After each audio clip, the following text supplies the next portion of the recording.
মা গুইস আবার বাচ্চাকে বাঁচাতে পারি নাই। এই আপনার এই অপারেশন করা কিডা শিখাইছে কম দেহি? হ্যাঁ, এটা কিডা শিখাইলো আপনার এই অপারেশন করা? আচ্ছা, আমার দাদারে আমি পাঠাইলাম, আমার দাদার বাথরুম হয় না, এই জন্য আপনি কি করলেন? আপনি আমার দাদারে সিজার করে বাড়িতে পাঠায় দিলেন কেন?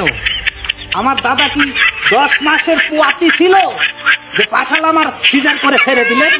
আপনাকে কতবার ফোন করে বললাম, আমি অনেক ব্যস্ত মানুষ, অনেক বড় বিজনেস করি, ছাগল চড়াই। এই মানুষের ধান খেয়ে ফেলে, খেত খেয়ে ফেলে, এগুলো পাহারা দিতে হয়। আমার এই দিকে সামলাতে হয়, আবার ওই দিকেও সামলাতে হয়। কোন দিকে যাই আমি? আপনি অপারেশন করবেন ভালো কথা, হাত কাটেন, পাও কাটেন, ওই দরকার হলে মাথাও কাটি ফেলাতেন, তাতে আমার কোনো দুঃখ হতো না। কিন্তু আপনি সিরাম কিছু না করে কি করলেন? দাদারে সিজার করে বাসায় পাঠালেন। করতে করতে এমন নেশা হয়েছে আপনাদের যে ব্যথা উঠলেও সিজার, না উঠলেও সিজার, মানে সিজার করা লাগবে। সিজার যেমনি হোক সিজার করা লাগবে, সিজার করা লাগবে। করছেন ভালো কথা, তো বাচ্চা কই?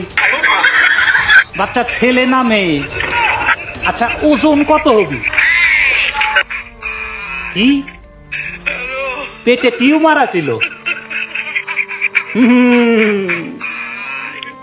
এইসব টিউমার বইলে বাচ্চা চুরির ধান্দা মনে করছেন আমি বুঝি না? কি করে এখন টিউমার বলে চালিয়ে দেওয়ার ধান্দা না? হ্যাঁ, মনে করছেন আমি কিছুই বুঝি না? না, এই জন্যই রোগীর সাথে আমার মতো একজন চালাক লোক যাওয়ার দরকার ছিল হাসপাতালে। কি আমি পাগল? আপনি পাগল, আপনি 14 গোষ্ঠী পাগল। ওই পাগল না হইলে কি মানুষের অসুখ হইলে ওই হঠাৎ হঠাৎ করে খালি ইনজেকশন মাইরা দেন? ইনজেকশনের যে কি জ্বালা! ইনজেকশনের সুই একটু মোটা হয় না? মোটা যদি হইতো আপনার ওই মোটা সুই দিয়ে বসায়া দিতাম। ধমক দেন কে? আমাদের ইনজেকশন করতে তো ধমক দেই না। শুনেন, আমরাও সিজার করতে পারি।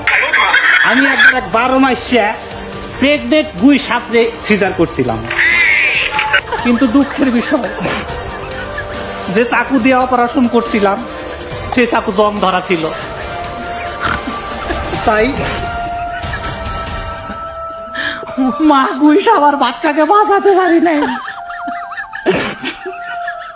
সেফটি হয়ে মারা গেল। অক্সিজেনের বোতলও ছিল না, অক্সিজেনের বোতল থাকলে মনে হয় বাঁচানো যেত। তবে সিজার করার পর সিলাইটা সেই মজবুত করে করছিলাম, ল্যাব সিলাই করা সুই সুতা দিয়ে বসায় দিছিলাম। কি পুলিশে দিবেন আমাকে? কেন পুলিশে দেবেন? আপনারা সিজার করে টাকা নেন, আর আমি সিজার করে টাকা নেই না বলে। হ্যালো হ্যালো, আহারে ফোনটা কেটে গেল। আরো কত কথা কর, ছাগলগুলি আবার গেল কই?